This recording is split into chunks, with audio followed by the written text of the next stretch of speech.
11월 8일 수요일 새벽 예배 하나님 앞에 드리시겠습니다. 사랑하는 하나님 아버지 감사합니다. 오늘도 하나님 11월의 시간들 속에서 하나님 다니엘 기도회로 또 새벽 예배로 또 하나님 우리가 낮에 또 기도하는 시간들을 통하여 이곳 만민의 기도의 집으로 하나님 세워주시고 기도의 소리가 끊어지지 않게 하시고 기도의 향이 끊어지지 않게 해주셔서 감사합니다. 하나님 이 기도가 하나님 앞에 상달되게 하시고 그 천사들 통하여 하나님 앞에 올려질 때에 하나님께서 그 기도와 향연을 받으시고 그것을 다시 땅에 쏟으시는 요한계시록의 말씀을 우리가 기억합니다. 하나님 우리의 기도가 하늘에 쌓이고 그 하늘에 쌓인 기도는 반드시 땅을 변화시키는 역사가 일어나는 줄 믿고 고백합니다.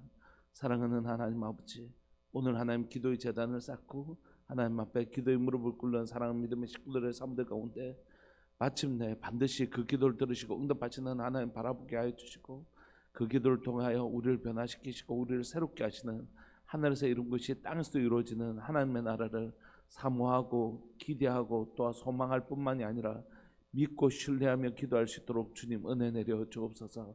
오늘도 이 새벽에 귀한 말씀으로 우리에게 가르치시니 감사합니다. 하나님 우리의 영의 눈이 열리게 하시고 우리의 영안이 정말 열리게 하여 주시고 진리에 대하여 눈이 열리게 하여 주셔서 하나님 참 지혜가 무엇인지 참 진리의 길이 무엇인지 참 지혜의 길이 무엇인지 우리의 영안이 열려져서 하나님 우리 가운데 오랫동안 들어서 알고 있지만 우리의 영이 깨어 이 말씀에 반응하는 역사가 하나님 이 새벽에 일어나게 하여 주옵소서. 사랑하는 예수님의 이름으로 감사하며 기도합니다. 아멘. 찬송가 200장 함께 찬양 드리시겠습니다. 찬송가 200장.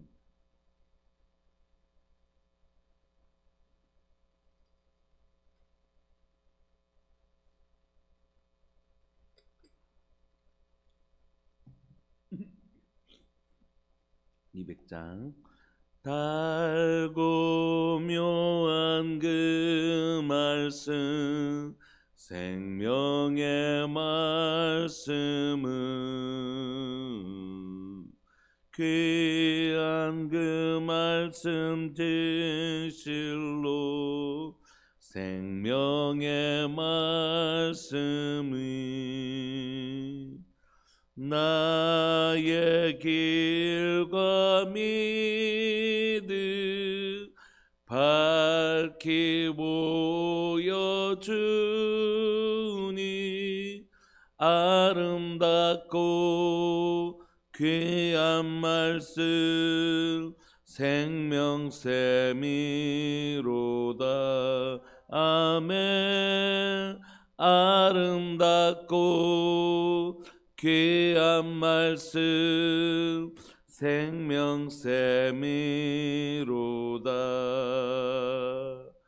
귀한 주님의 말씀은 내 노래되도다.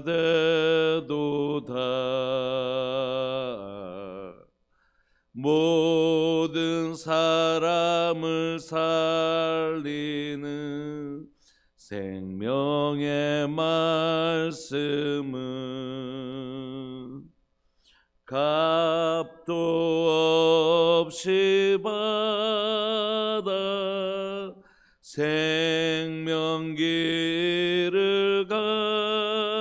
가니 아름답고 귀한 말씀 생명샘이로다.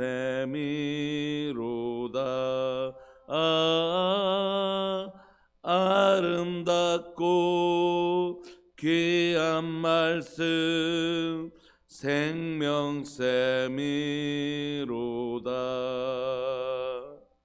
널리 울리어 퍼지는 생명의 말씀은 마음의 용서와 평안을 골고루 주나니 다만 예수 말씀 듣고 복을 받네. 아름답고 귀한 말씀 생명샘이로다. 아멘. 아름답고 귀한 말씀 생명샘이로다.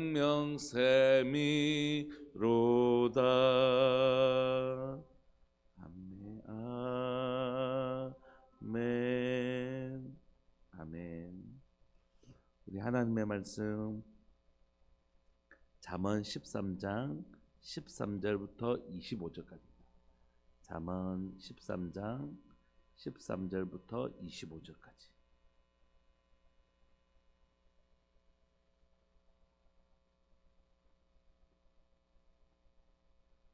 13절부터 25절까지 한 목소리를 함께 합독하시겠습니다. 시작. 말씀을 멸시하는 자는 자기에게 패망을 이루고 계명을 두려워하는 자는 상을 받느니라. 지혜 있는 자의 교훈은 생명의 샘이니 사망의 그물에서 벗어나게 하느니라. 선한 지혜는 은혜를 베푸나 사악한 자의 길은 험하니라. 무릇 슬기로운 자는 지식으로 행하거니와 미련한 자는 자기의 미련한 것을 나타내느니라. 악한 사자는 재앙에 빠져도 충성된 사신은 양약이 되느니라. 훈계를 저버린 자에게는 궁핍과 수욕이 이르거니와 징계를 받는 자는 존령을 받느니라. 소원을 성취하면 마음에 달아도 미련한 자는 악에서 떠나기를 싫어하느니라. 지혜로운 자와 동행하면 지혜를 얻고 미련한 자와 사귀면 해를 받느니라. 재앙은 죄인을 따르고 선한 보응은 의인에게 이르느니라. 선인은 그 산업을 찾아 손손에게 끼쳐도 죄인의 재물은 의인을 위하여 쌓이느니라. 가난한 자는 밭을 경작함으로 양식이 많아지거니와 불의로 말미암아 가산을 탕진하는 자가 있느니라. 매를 아끼는 자는 그의 자식을 미워함이라. 자식을 사랑하는 자는 근실히 징계하느니라. 의인은 포식하여도 악인의 배는 줄이느니라. 아멘.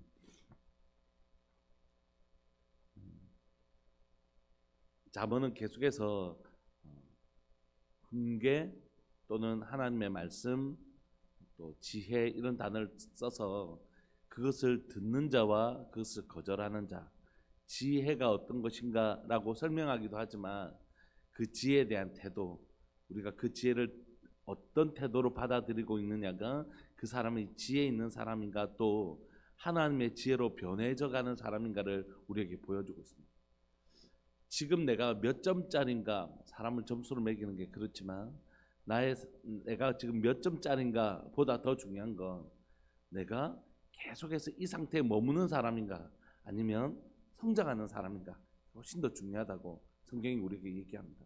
그래서 우리의 태도가 나는 이미 지금까지는 다른 사람의 귀를 잘 기울이고 또는 다른 사람들의 말에 수용성을 가지고 있는 사람, 특별히 하나님의 말씀에 대하여 수용성 있는 사람, 하나님의 말씀을 들으며 날마다 그 말씀을 듣고 그 말씀을 따라가는 사람, 나중에 되면 말씀이신 예수님을 많이 닮아 있겠죠. 그렇게 닮아가는 태도를 가지고 있는가 그렇지 않은가 하는 게 중요하다고 성경이 얘기합니다. 목회자가 이제 될 때 그래도 저도 이제 50이 넘어 가지고 신학을 시작한 지가 이제 20년이 훌쩍 넘어가는데, 신학을 시작할 때 많은 목사님들이 이제 늘 주의를 주세요. 신학하고 그렇게 목사 되면 스승이 없어진다. 이렇게. 사실 누군가가 오셔서 저에게 이렇게 가르침을 주는 사람들이 그렇게 많이 없잖아요. 선배 목사님들이 매번 저를 모니터링 해가지고 뭐가 이렇게 코칭을 해주시는 게 아니니까. 그러니까 목회자가 되면 스승이 없어진다 이렇게 얘기를 많이 해요. 참 두려운 일이더라고요. 그리고 더 이상 배우려고 하는 태도도 좀 없어지고, 그래서 그게 굉장히 위험한, 우리를 더 이상 성장하지 못하게 하거나 그 자리에서 굳어지게 만드는 사람으로 만드는 것 같아요. 그래서 사람들에게 듣기를 즐거워하고, 혹시 저희 부족함을 물론 목사님에게 말씀드릴 때는 굉장히 친절하고 예의 바른 행동이 필요합니다. 그게 권위를 이해하는 데 굉장히 중요하거든요. 그런데 그럼에도 불구하고 끊임없이 누군가로부터 들으려고 하고 배우려고 하는 태도는 저를 성장시키는 것 같습니다. 책을 읽을 때도 이 태도는 너무 중요한 것 같아요. 책을 읽을 때 그런 종류의 책을 이미 많이 본 거거든요. 그래서 책을 보면 처음에 막 책을 읽을 때는 이 책을 막 아주 한자 한자 막 이렇게 읽어야 되지만 이제 그런 비슷한 종류의 내용들을 이미 알고 있기 때문에 책을 읽는데 빨리 읽어진단 말이에요.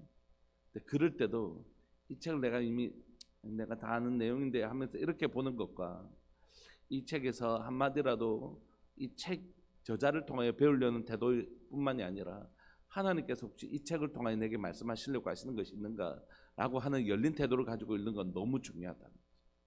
근데 하물며 하나님의 말씀에 대하여 내가 어떤 태도를 가지냐는 건 우리의 인생에 있어서 그 어떤 태도보다도 중요하다는 것입니다. 물론 이런 것들 다 연결되어 있긴 하지만, 그래서 내가 사람을 통해서 사람과의 대화 속에서 얼마나 수용성을 가지고 있는가, 또는 책을 볼 때나 뭔가를 배울 때에 얼마나 수용성을 가지고 있는, 얼마나 배우려고 하는 열린 마음과 낮아진 마음을 가지고 있느냐 하는 건 너무 중요한데, 이 태도는 어디에서 절정을 이루냐 하면 말씀에 대한 태도에서 절정을 이루는 것입니다. 여러분, 말씀에 대한 태도는 우리가 성경론 수요일날 할 때도 여러 번 말씀드렸지만, 성경을 향한 태도, 하나님의 말씀을 향한 태도는 정확하게 그 말씀을 하시는 하나님에 대한 태도입니다. 누군가가 저한테 제가 예를 들어서 누군가에게 아이를 시켜서 목사님이 뭐 사무실에 내려가서 목사님께서 칼 가지고 오라고 하시던데요 이렇게 했는데, 누가 목사님이 가지고 오시라던데 혼자 직접 갖고 오시라 해 뭐 이렇게 얘기했다면 그 아이한테 그런 말을 한 게 아니라 사실 그 말을 전달한 아이에게 한 게 아니잖아요. 그 말을 한 목사님에게 그렇게 한 나쁜 행동이잖아요. 또 만약에 어떤 아이가 목사님 이거 갖고 오라고 하시는데 목사님 그러셨어, 자 여기 있어 한 건 사실 그 목사님을 향한 태도이거든요. 그러니까 우리가 우리의 하나님의 말씀에 대한 태도는 이 말씀을 하신 하나님에 대한 태도와 정확하게 연결되는 것입니다. 그래서 1차적으로 내가 하나님의 말씀을 가까이 하지 않는다, 이건 뭐냐면 하나님을 가까이 하지 않는 것입니다. 목사님 나는 예배도 많이 드리고 기도도 많이 하는데요, 성경은 많이 안 보지만 하나님을 가까이 하지 않는 것입니다. 성경을 읽지 않고 기도한다는 건 뭡니까? 하나님 뜻이 무엇인지 모르고 자기의 뜻을 관찰하겠다는 것이거든요. 기도는 그런 것이 아니거든요. 다른 종교의 기도와 성경이 말씀하시는 기도는 완전히 다른 것입니다. 세상이 말하는 기도는 어떻게 막 3,000배 절하고 뭘 해서 자기의 뜻을 관철시키려고 하는 거, 내 뜻을 좀 이루어달라고 하는 거잖아요. 근데 성경은 그렇지 않아요. 나의 원대로 마옵시고가 우리의 기도의 본질이라. 내가 가지고 있는 내 뜻이라는 게 너무 연약하고 부족하다는 것을 인정하는 것입니다. 그래서 하나님의 뜻이 좀 이루어졌으면 좋겠다, 이게 우리의 기도의 본질이잖아요.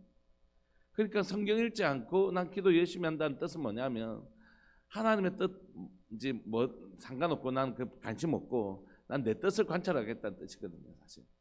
그러니까 그건 하나님 가까이 하는 태도가 아니겠죠. 그래서 말씀을 향한 우리의 태도는 정확하게 하나님을 향한 태도입니다. 그래서 말씀을 가까이 한다는 건 뭐냐면 하나님을 가까이 한다는 것이죠. 그래서 여러분 새벽에 나오셔서 우리 하루를 하나님의 말씀을 묵상하는 것으로 시작하고, 또 영상을 우리가 유튜브에 올려서 많은 분들이 이제 하나님의 말씀을 묵상하는 것으로 시작한다고. 목사님, 저희 교회뿐은 아닌데 다른 어떤 분이 목사님 저는 출근할 때 항상 이렇게 이어폰 꽂고 이렇게 버스 타고 가시니까, 이제 회사 버스를 타고 가시니까 이어폰 꽂고 그 시간에 늘 하나님의 말씀을 묵상한다고. 하나님을 말씀을 가까이 한다는 것, 곧 하나님을 가까이 한다는 태도입니다. 하나님의 말씀을 사랑하는 건 하나님을 사랑하는 것입니다. 하나님의 말씀대로 살고 싶은 건 이 말씀을 하신 하나님의 말씀에 그 말씀을 순종하는 건 하나님을 기쁘시게 해드리고 싶은 마음이 있는 것이죠. 그래서 말씀에 대한 태도는 정확하게 하나님을 향한 태도입니다. 우리가 사람을 향하여 대화할 때도 개방성을 가지고 있고 수용성을 가지고 있는 것이 중요하고, 책을 읽거나 뭔가를 배울 때도 열린 마음으로 또 가난한 낮아진 마음으로 그것을 대하는 태도가 너무 중요하다면, 하물며 우리에게 생명의 말씀, 이게 단순히 어떤 지식이나 정보를 제공하는 것이 아니라 우리에게 생명을 주시는 하나님의 말씀을 향한 우리의 낮아짐과 열린 태도는 너무 중요한 거죠. 이제 집회를 나가거나 어떤 강의를 나갈 때 그 분위기를 잘 모르잖아요. 근데 딱 서면 그걸 알아요. 서면 이분들이 이제 얼마나 수용성을 가지고 있는지 금방 압니다.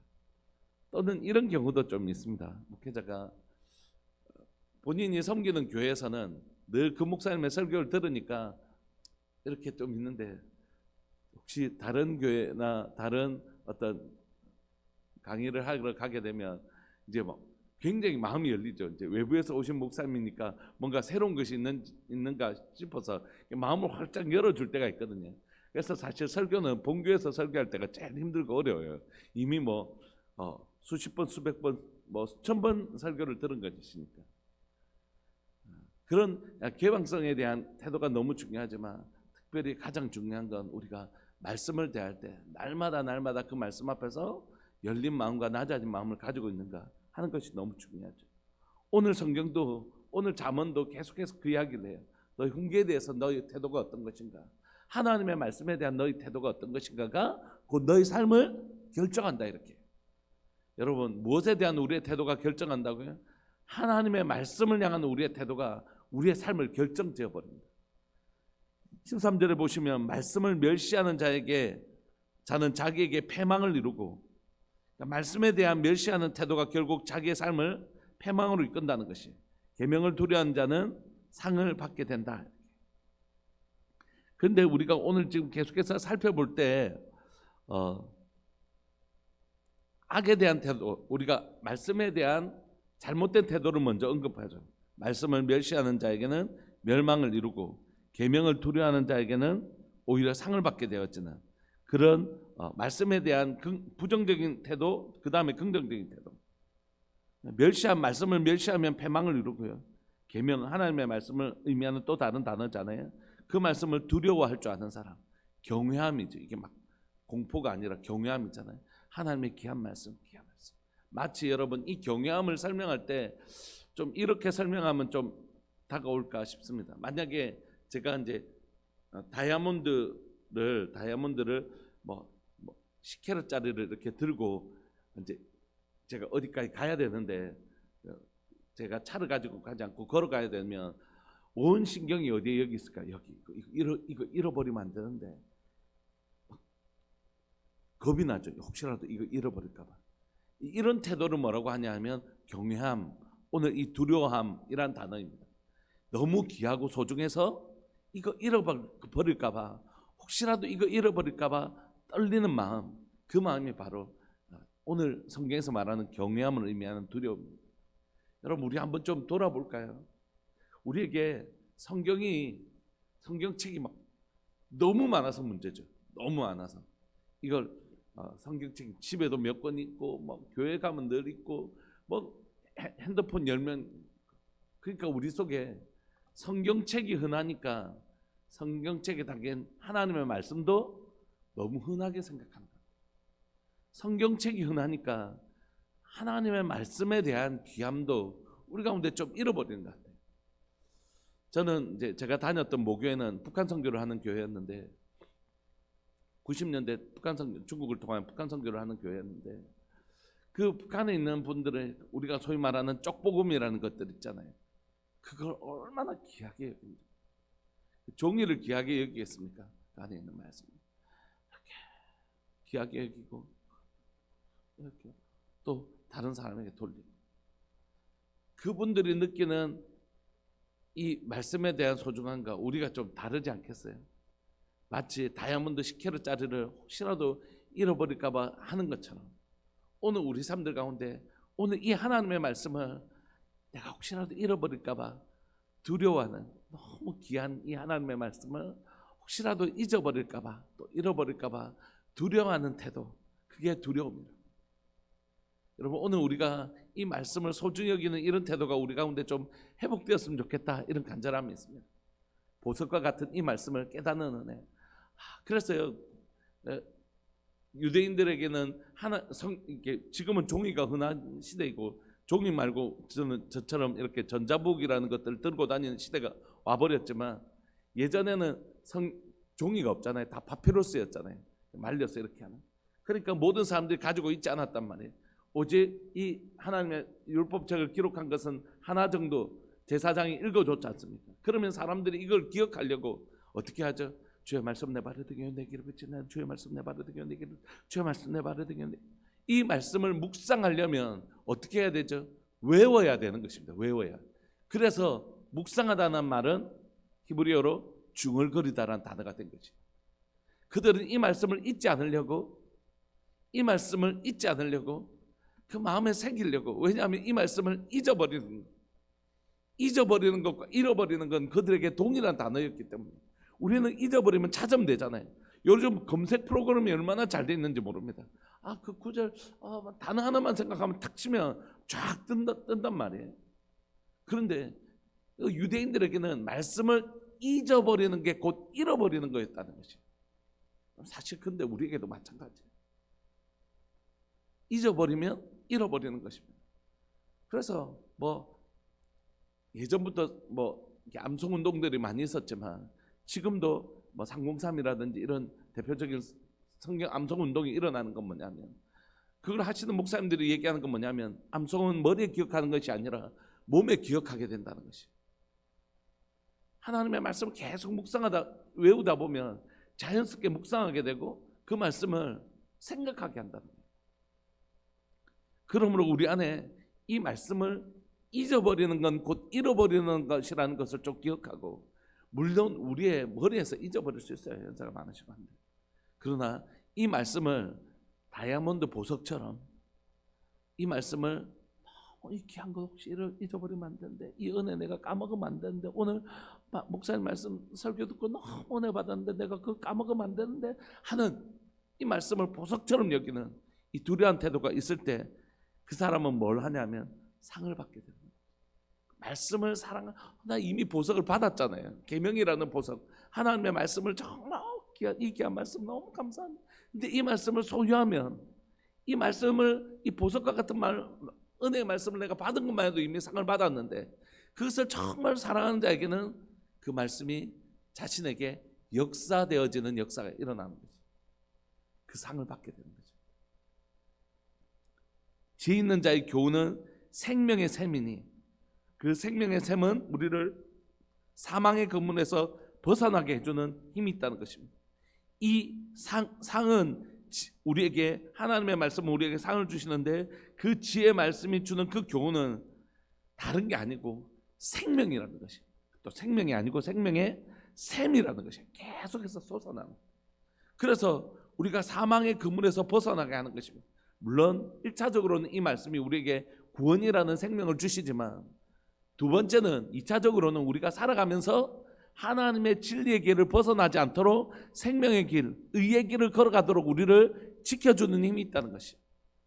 그래서 우리가 우리 자녀들에게 무엇을 넘겨줄까 고민할 때, 우리 자녀들에게 진짜 남겨줘야 될 것은 뭐냐면, 물론 저는 목회자로서 우리 자녀들에게, 아버지로서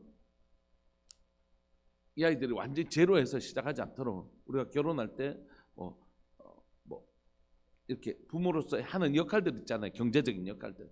그것 안 해도 된다는 뜻은 아니지만, 그러나 무엇보다도 우리가 우리 자녀들에게 넘겨줘야 될 가장 중요한 유산은 말씀이라는 것이, 하나님의 말씀.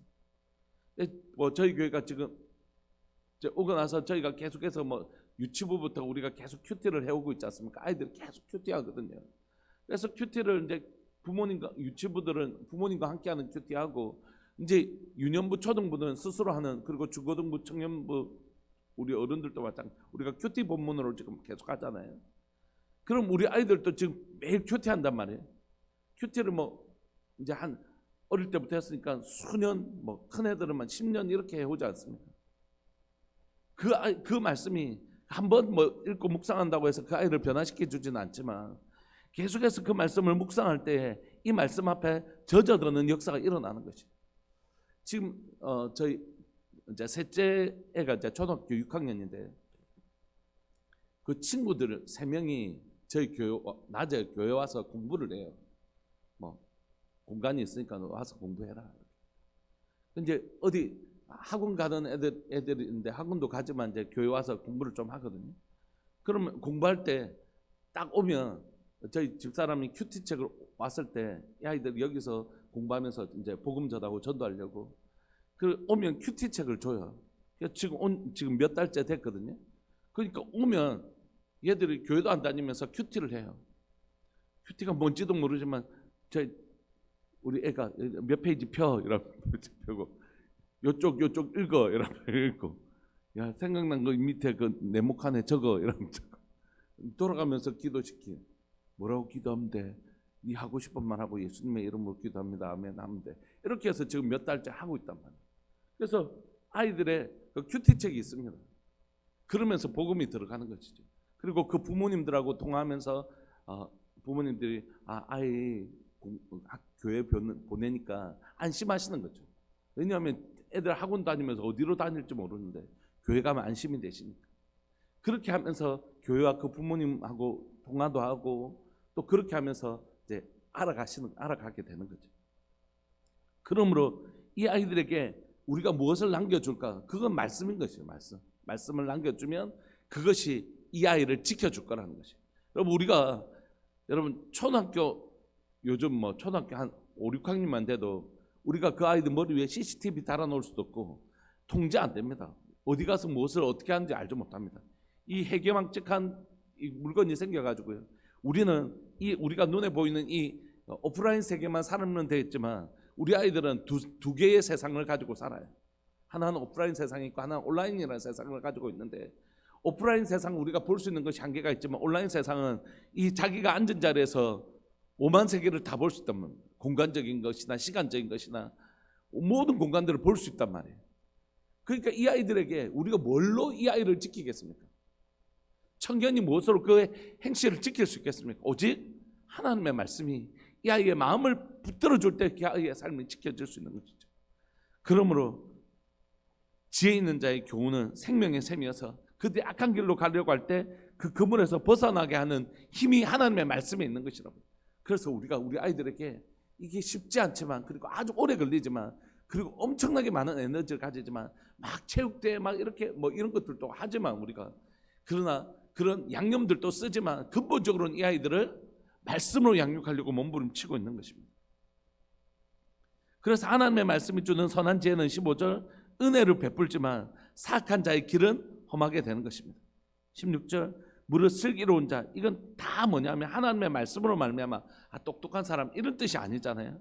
하나님의 지혜가 있는 슬기로운 자는 그 하나님의 말씀이 있기 때문에 그 지식으로 행하지만 미련한 자는 뭐로 행한다고요?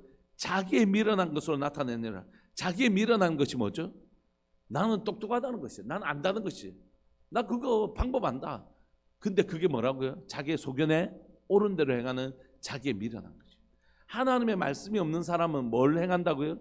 자기의 소견대로 행한다고 성경이 얘기하잖아요. 그 소견이 뭐냐면 미련한 것이다.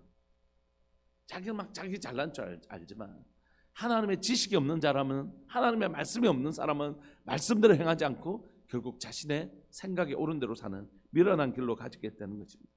17절 악한 사자는 재앙에 빠져도 충성된 사신은 양약이 되느니라. 여러분 사자와 사신이라는 사람들은 어떤 사람입니까? 그냥 자기 주체적으로 행하는 사람입니까? 아니요. 왕의 명령을 수행하는 사람입니다.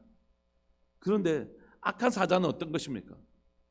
사자는 누군가의 명령을 받았음에도 그 말에 순종하지 않는 자들. 충성된 사신 신하는 어떤 사람입니까? 그 왕의 명령을 충성되게 행하는 사람이죠. 하나님의 말씀에 대한 반응을 보여주고 있는 것입니다. 18절은 계속해서 이어집니다. 훈계를 저버리는 자에게는 궁핍과 수욕이 있지만 경계를 받는 자는 오히려 존경을 받는 것입니다. 그러면 안 되는데 그래요? 할 때 이 사람이 지가 뭔데 나를 가르쳐? 이렇게 아니하고 감사합니다. 바른 길 가르쳐 주셔서 감사합니다 할 때 오히려 이렇게 다른 사람의 경계를 받는 사람, 그 징계를 수용하는 사람이 존경, 높임을 받게 된다는 것입니다. 이것이 악을 떠나는 사람들의 모습을 좀 집중적으로 얘기하고 있다면 19절까지 소원을 성취하면 마음에 달아도 미련한 자는 악에서 떠나기를 싫어하는, 성경은 우리에게 악을 떠나라고 말씀하신 것 동시에 뭘 향하여 달려가라고 얘기하냐면 선한 길을 향하여 달려가라고 얘기합니다. 20절 지혜로운 자와 동행하면 지혜를 얻고 미련한 자와 사귀면 해를 받는다. 21절 재앙은 죄인을 따르고 선한 봉은 의인에게 있다. 선인은 그 산업을 자자손손에게 끼쳐도 죄인의 재물은 의인을 위하여 쌓이느니라. 가난한 자는 밭을 경작함으로 양식이 많아지거니와 불의로 말미암아 가산을 탕지는 자가 있느니라. 매를 아끼는 자는 그의 자식을 미워함이라. 그 자식을 사랑하는 자는 근실이 징계하느니라. 의인은 포식하여도 악인의 배는 줄이느니라. 무슨 얘기냐면 우리가 진리를 들을 때 진리를 향한 반응은 크게 두 가지로 나눠진다는 것입니다. 오늘 다 본문이 반으로씩 나눠지잖아요. 그 뭐냐면 진리를 받은 사람들, 지혜를 받은 사람들, 하나님의 말씀을 받은 사람들에게 일어나는 두 단계의 모습인데 사실 하나죠. 그런데 굳이 나누면 두 단계로 나눌 수 있는데 하나는 뭐냐면 그 사람이 악을 떠나는 태도를 가지더라는 것이, 말씀을 멸시하는 태도에서 벗어나고 사망의 그물에서 벗어나고 사악한 자에게서 길을 떠나고 이런 악에서 떠나는 태도를 가지더라는 것이. 그래서 그 사람이 정말 하나님의 말씀을 받은 사람의 첫 번째 특징은 뭐라고요? 자신에게 있었던 그동안 악한 태도에서 떠나는 용기가 생기더라는, 힘이 생기더라는 것이. 우리 뭐 복음도 마찬가지잖아요. 죄에 대해서 죽고 의에 대해서 사는 자가 되는 것처럼 진리의 말씀을 받은 사람들에게 일어난 첫 번째 특징은 죄로부터 단절하는 힘이 생기더라는 것이. 아, 나 더 이상 이렇게 살고 싶지 않아. 다른 사람들 욕하고 막 이렇게 살고 싶지 않아. 다른 사람들 비방하고 다른 사람들 내가 마치 점수 매기고 하나님이 하시는 일을 내가 막 저 사람 뭐 어떻고 저떻고 막 이렇게 자신의 귀한 인생을 다른 사람 정죄하고 판단하는 데다 쓰고 아깝게 그 아까운 시간과 그 아름다운 인생을, 그렇게 살던 인생을 그렇게 살고 싶지 않아지는 거지. 자기 쾌락과 자기의 만족, 자기를 높이고 사람들 앞에 자기를 자랑하는 그딴 일에 자신의 인생을 쓰던 일로부터 더 이상 그렇게 살기 싫어지는 것이야. 진리를 받은 사람. 여러분 오늘 우리에게 그런 은혜가 있기를 소망합니다. 악으로부터 정말 그렇게 살기 싫은 단절되고 싶은 거룩한 마음들이 우리에게 들어오는 것이. 그런데 진리는 2단계가 있습니다. 악으로부터 떠나고 싶은 생각이 있는 것으로 끝나는 게 아니라 선을 향하여 달려가고 싶은 거룩한 마음이 있는 거죠. 예를 들면 제 입술이 다른 사람을 정죄하고 평가하고 막 이렇게 그런 데 사용되는 입술이라면 진리 말씀이 들어오면 뭔데 다른 사람을 이렇게 맨날 정죄하고 이런데 내 입술과 내 시간을 낭비하고 실컷 밥 먹고 하나님 주신 이 에너지가 있는데 그거 뭘 해도 다른 사람을 위해서 할 수 있는 이 에너지를 내가 맨날 다른 사람을 욕하는데 이렇게 쓰는 게 너무 아깝기도 하고 너무 그렇게 내 인생을 소비하는 것이 헛돼 보이는 것이, 이런 깨달음이 오는 거는 뭐냐면 죄가 임할 때 오는 것이거든요. 그래서 그렇게 살기 싫은 거예요. 그 다음에는 입술 가지고 저 영혼을 위하여 축복하고 기도해주고 권면해주고 그런데 사용해주면 어떨까? 그래서 저 사람이 정말 회복되는 걸 보는 거 어떨까? 악으로 떠나는 뿐만이 아니라 선을 향하여 달려갈 힘이 생기는 것입니다. 말씀을 마무리하고 싶습니다. 사랑하는 여러분, 여러분들의 삶에 지혜에 대하여 거룩한 수용성을 가지고 있는 태도가 되기를 소망합니다. 진리의 말씀을 사랑하고 진리의 말씀을 귀하게 여기는 태도, 하나님을 향한 태도입니다. 그리고 그 말씀이 나와 동행하는 연습, 큐티하고 묵상하고 그 말씀과 동행하는 연습은 너무너무 소중한 것입니다. 그때 우리는 악을 떠나고 선을 향하여 달려갈 힘이 생깁니다. 악이 싫어지고 선을 그리워하는 마음이, 사모하는 마음이 우리 가운데 생기는 거죠. 여러분 오늘 여러분들 안에 오늘 말씀처럼 시케릇보다 더 소중한 하나님의 말씀을 두려워하는 태도, 이거 잃어버리면 어떻게 하지, 잊어버리면 어떻게 하지 하는 거룩한 태도가 우리 가운데 회복되기를 간절히 바라고 소망합니다. 우리 말씀 붙드시고 기도하시죠. 하나님, 말씀 사랑하는 교회, 말씀 두려워할 줄 아는 교회, 너무 귀해서 잃어버릴까 봐 말씀 앞에 두려워할 줄 아는 교회, 그런 성도 되게 하여 주옵소서. 말씀의 가치에 눈뜨는 교회 되게 하여 주옵소서. 우리 주님의 이름을 크게 부르시면서 기도하면서 나갑시다. 기도하시겠습니다. 주여, 살아계신 하나님 아버지, 역사하시는 하나님 감사합니다. 오늘도 하나님이 이 새벽에 우리를 불러주시고 잠언의 말씀을 통하여 하나님의 말씀을 향한 태도가 곧 하나님을 향한 태도라고 우리에게 말씀해 주셔서 감사합니다. 하나님, 혹시 내가 하나님의 말씀을 하나님 연구할 때에 하나님의 말씀 앞에 엎드려서 하나님의 말씀을 살펴보는 것이 아니라 내가 하나님 이걸 연구하면 내가 이것을 다 알 수 있다라고 하는, 하나님 마치 하나님 사물을 대하는 태도처럼, 하나님 사회과학을 대하는 태도처럼, 자연과학을 대하는 태도처럼 하나님의 말씀을 살펴보는 것은 아닙니까? 사랑하는 하나님, 두렵고 떨림으로 저희를 용서하시고 하나님의 말씀을 두렵고 떨림으로 살펴볼 수 있도록 주님 도와주옵소서. 하나님의 말씀 앞에 엎드려지고 낮아져서 하나님의 말씀을 대할 때마다 하나님의 말씀을 대하는 태도, 하나님을 향한 태도로 하나님의 이 말씀을 대할 수 있기를 소망합니다. 사랑하는 하나님, 하나님의 말씀을 가까이 하는 목사 되기를 원합니다. 설교를 위해서 하나님의 말씀을 보는 것이 아니라 말씀대로 살고 싶어서, 하나님을 더 알고 싶어서, 하나님을 더 사랑해서 하나님의 말씀을 대하는 목회자 되기를 원합니다. 하나님, 목회자이기 전에 한 사람의 성도로서 하나님을 너무 사랑해서 하나님의 어떠신 분인지 더 알고 싶어서, 하나님 기뻐하시는 것 해드리고 싶어서, 하나님 말씀에 순종하고 싶어서, 그렇게 말씀 보는 하나님이 하나님을 사랑하는 성도 되기를 소망합니다. 사랑하는 하나님 아버지, 사랑 우리 자녀들에게 하나님 부모로서 내가 무엇을 물려줄 수 있을까? 특별히 목사인 아버지로서 하나님 우리 아이들에게 무엇을 가장 좋은 것을 선물해 줄 수 있을까? 하나님 말씀 선물해 주는 아버지 되기를 원합니다. 말씀 물려줄 수 있는 목회자 되기를 원합니다.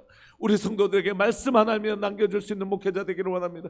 사랑하는 하나님 아버지, 이 말씀 우리를 죄를 멀리하게 만들고 의의 길로 걸어가게 만들어 줄 것입니다. 주님, 제가 그것을 믿습니다.